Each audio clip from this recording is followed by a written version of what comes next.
the early hours of March 18, 1990, two fake officers walked into a museum. What happened next lasted 81 minutes. Quiet, deliberate, impossible to reverse. When it ended, history had holes where paintings used to be. 13 works, $500 million, gone like dust in the wind. This is the story of the largest unsolved property crime in world history.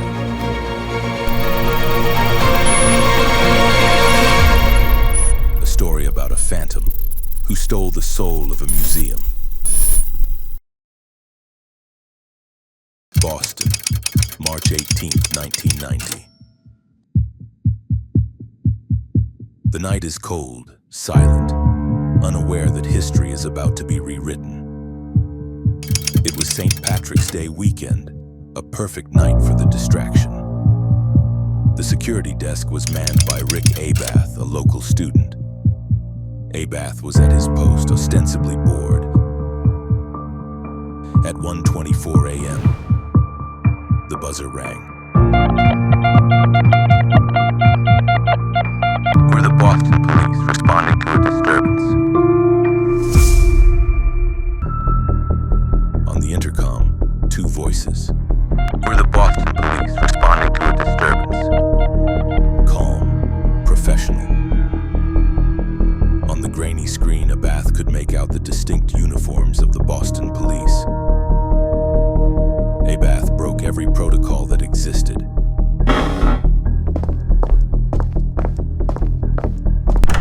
He let them in. That one decision started the 81-minute countdown.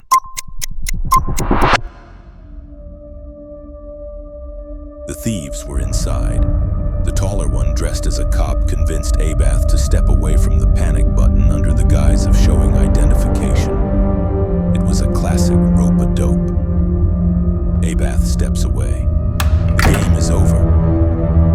In seconds, the professional facade vanished. The thieves, now known to be amateurs, handcuffed Abath and then Randy Heston, the other guard. But they made a crucial error. They never checked the intercom. It was still recording their every move.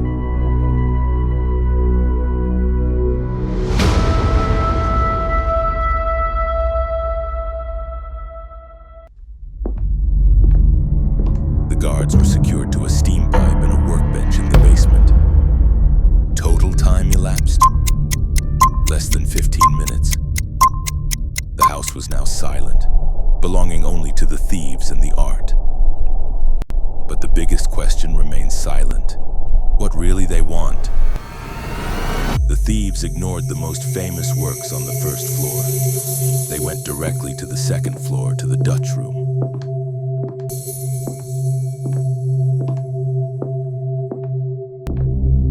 This was no random smash and grab. This was a specific, horrifying shopping list.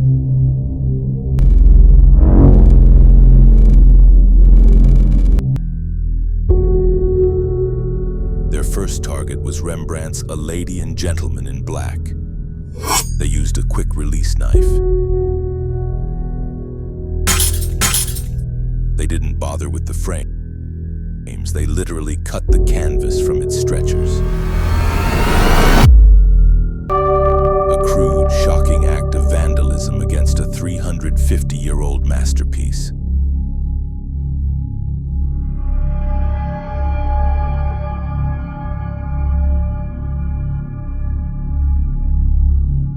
Next, they hit the jackpot.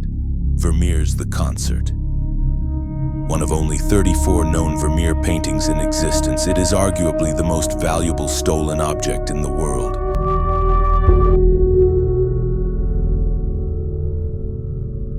They tore it from its frame, a crime against art itself.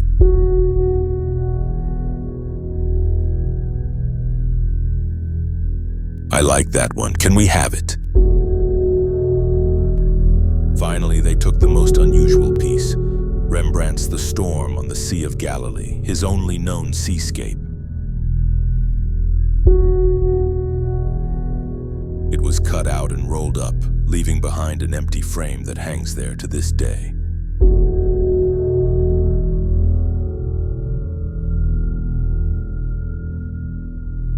thieves did not behave like experts. They ignored the massive priceless Titian rape of Europa. Yet they took tiny peculiar items.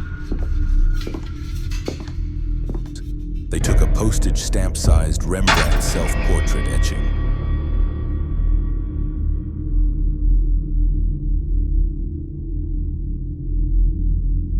Most bizarrely, they struggled for several minutes to remove a small bronze eagle finial from a Napoleonic flag, leaving its shaft behind. Why take a simple bronze trinket when a fortune in Titian stared them in the face?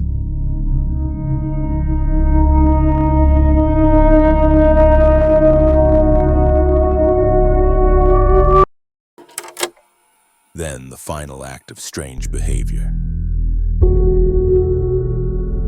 One of the thieves removed the VHS tapes from the security cameras and left them on the security desk. 2:45 a.m. 81 minutes are up. The two figures vanish into the cold Boston morning, taking their plunder and the answers with them.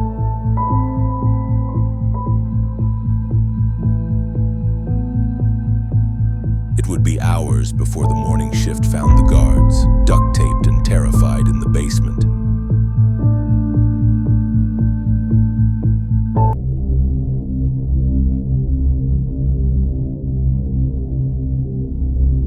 The FBI believes they know the identities of the two thieves who entered the museum that night.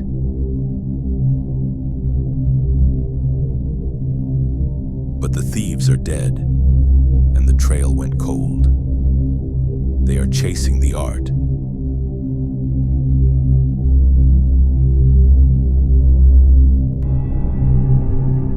Which may have changed hands multiple times, possibly passing through the hands of Irish mobsters, New England crime families, and even overseas fences. No arrests, no closure, no certainties.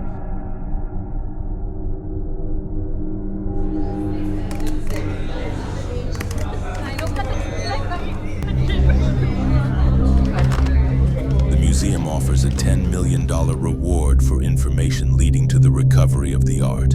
That reward still stands. It is the single biggest bounty in the art world.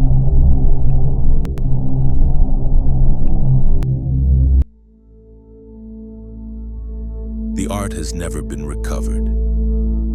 Today, the loss is the exhibit. The empty frames remain hanging in the Gardner Museum. A permanent physical representation of a $500 million hole in human history.